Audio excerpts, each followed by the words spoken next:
So good morning, everybody. It's your Mr. CNA, is in the building. I just got off a long shift. But I just want to tell y'all, this is for my vets, this is for my beginners. Indirect care is very important for numerous reasons.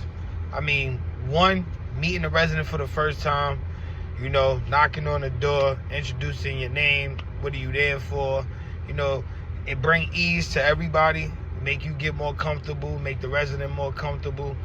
Also, we got nerves too, especially like when we come in, we used to seeing the same people, and all of a sudden you get a brand new resident, or the floor might switch where they moving residents upstairs, downstairs, so forth, and you never know what you might run into. And without speaking or taking indirect care real seriously, things could go wrong. Like, so if you do indirect care correctly, you will find out that some residents can help you in the situation. You get what I'm saying? So instead of you coming in with an attitude, you don't want to talk to the resident because you feel like it's going to be a handful of trouble, you get what I'm saying? You go in there struggling, and the whole time the resident could turn himself or turn herself. You know what I'm saying? But they're going to be stubborn because they see your attitude. So now they're going to act like they can't do nothing.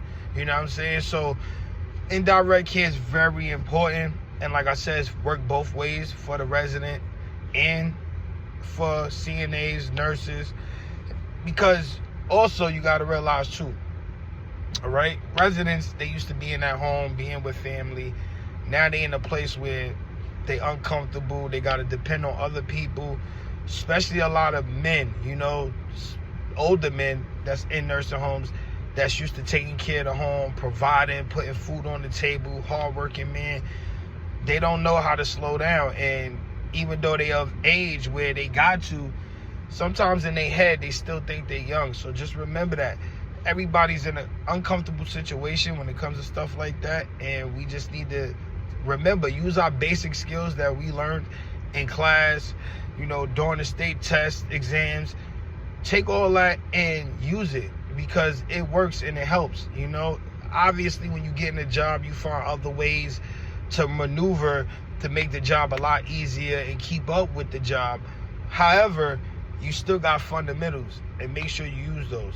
All right, and that's all I wanted to get to y'all. And this is, like I said, this is especially for my beginners. So if you're a beginner CNA, this is for you especially.